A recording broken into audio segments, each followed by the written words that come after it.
And that's why many persons, their identity is intimately bound up with this burden of problems that they have to figure out how to solve my life problems. So for many people, the identity is, I am a problem to be solved, that's seeking a solution. And then you go to a therapist.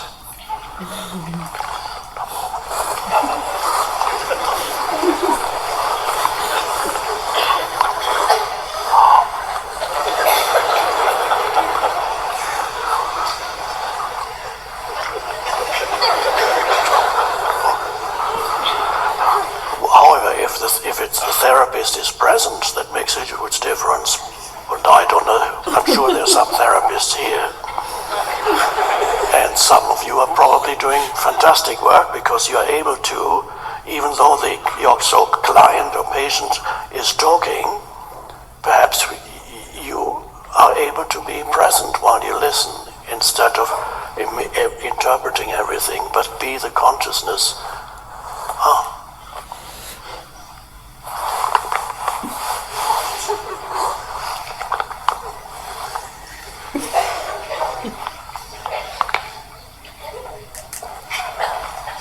And then perhaps some awakening can happen if you embody presence. So the big secret, it's not a secret, but it seems to be a secret, to be aware that you're conscious, to be aware of yourself as consciousness, as awareness, as presence, to sense the beingness of you, which is not the you, the limited you, it's actually the beingness of the universe in you.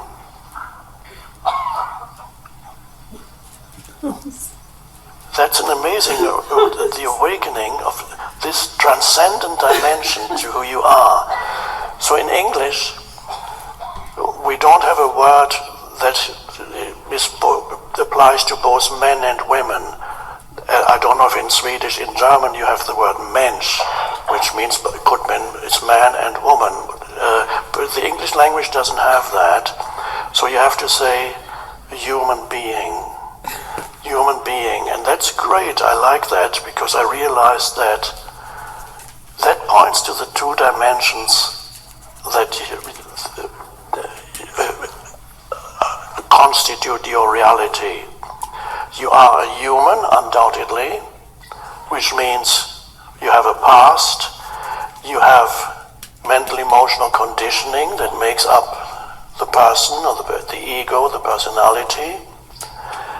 You have a life situation, you are a human, and you have your desires as a human, you have your goals, and so on, all the things that you experience as a human, right? Okay. But what about being? The being dimension is overlooked by most humans. They are lost in their human nature. They are completely unaware of that transcendent dimension of consciousness that actually is the essential reality to who or what they are. I sometimes call it your essence identity. The essence, your essence identity is the being of you, and the being is timeless. The being is consciousness itself. And then there's the human, and the two are together. And if you can awaken to the beingness of you, then of course you continue to be a human until you are no longer, until the body dissolves. But in the meantime, your task, your mission, your purpose is to, as a human, to also embody the being. Then you have both dimensions in your life. The limited dimension of here that is temporal, inseparable from time, and you have the transcendent dimension to who you are in the timeless realm of consciousness itself, and that is a continuous realization. At first it may only come to you as glimpses in brief moments, and you feel suddenly a sense of lightness and very peaceful but very intensely alive, and you go, oh. And you may realize you're not thinking in those moments. Thinking has subsided, but you haven't fallen asleep. You're awake. And then you may remember those moments. This was so wonderful. Sometimes it happens when you go into nature. If you can really be there, nature can help you in your awakening. If you can really be there with all the senses and be aware of the awareness itself when you're out there in nature. And sometimes it can happen to some humans almost accidentally. They're out and they're climbing a mountain, or they're swimming, or somewhere in nature, and suddenly the person subsides and just an awareness arises, and they go, wow, oh. And they think it's been caused by the beauty that they see, but it's not really that. It's been caused by the cessation of thinking. And you can have that in the middle of a city. And this is your continuous practice, are you able to, as much as possible, let go of habitual, especially habitual, useless, self-serving thinking that only feeds the fictitious self, the ego, the entity that actually loves its problems. Well, it says, no, I don't love my problems. Yes, you do, because you talk and think about them continuously. In fact, you create them through unconscious thinking. You create them. No, I don't. Yes, you do.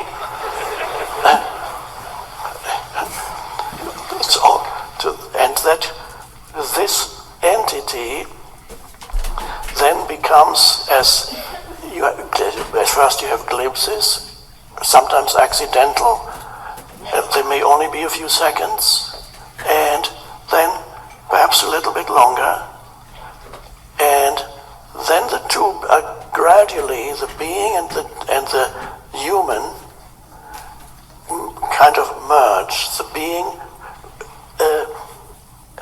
seeps into the human, and so the human, the conditioned entity, the human, becomes less and less obnoxious and less dysfunctional, and less creating completely unnecessary and absurd suffering for yourself and others. Completely unnecessary and absurd suffering created unconsciously by the ego, this entity, in its attempt to strengthen itself. It loves its problems and its enemies. Oh, I feel much bigger. Anger is great, and you can talk about it all the time. This is completely asleep. Completely asleep. And so, as the awakening happens, presence begins to sometimes completely replace the person, and at other times it kind of shines through the person in the same way that a light shines through the lampshade. The light shines through the lampshade, and the person still, yes, the person still has its conditioning to some extent, And you can never be totally free of the conditioning. There's always certain ways in which you behave. That's part to do with how you were brought up, your environment, all the conditioning, the country, even the language that you speak is the form of mental conditioning.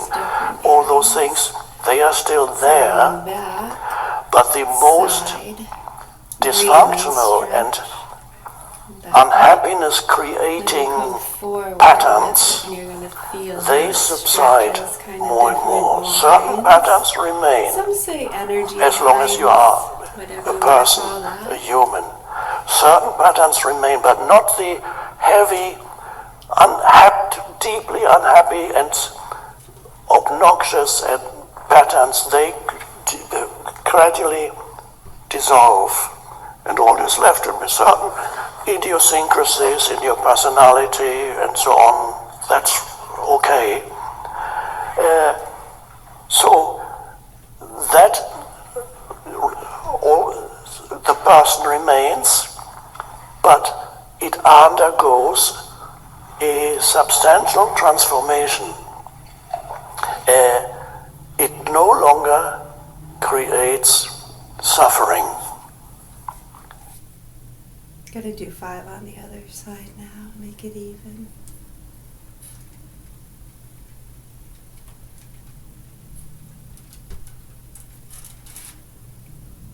You can go slow or fast.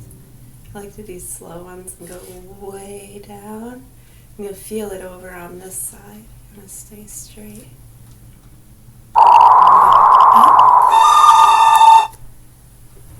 Yeah, I like that. That's what I like to do. Sometimes. I don't want to overdo it. You're welcome. Thank you. Now we're gonna go make a tea. Listen to some music and some news.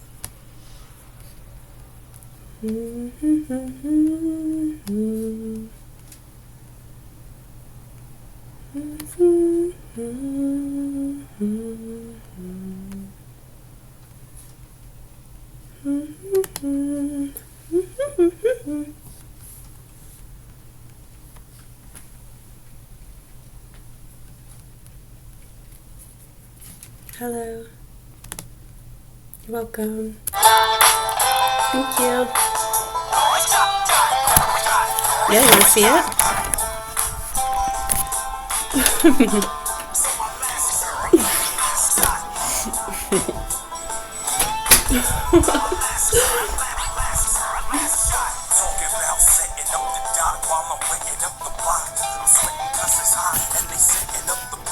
It's a beautiful sunny morning.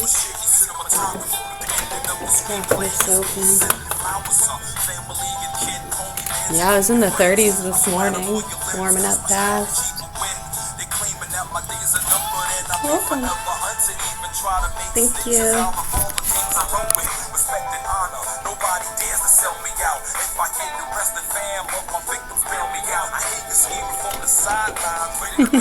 Yeah, I hope so.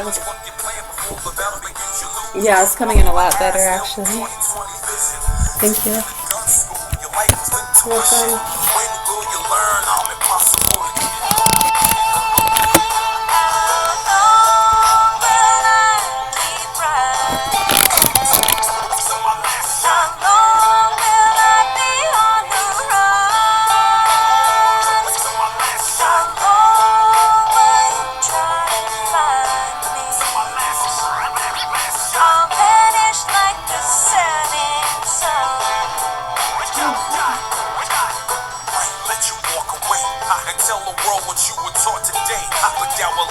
Challenges, and I can't have that now.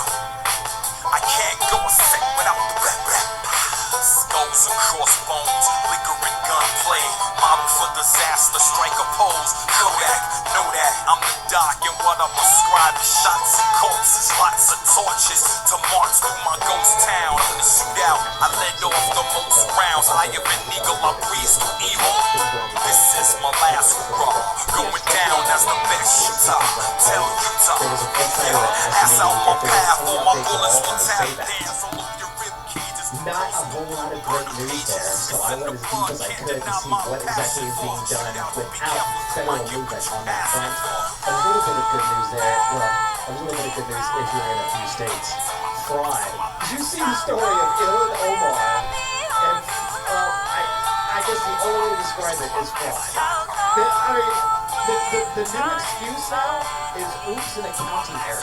But it wasn't just with Ilhan Omar, it's also with entire states like California. I cannot wait to go through some of this with you. It is absolutely nuts. And then there's a few distractions out there. If you watch Mirage Man Alien, got some updates there. Also Iran, a whole lot to cover. Right now, Patton's Jeffy. Hugs before kissing you. It's hard to kill a myth. It's hard to kill a ghost. No need for digging plots. You'll never get the doctor.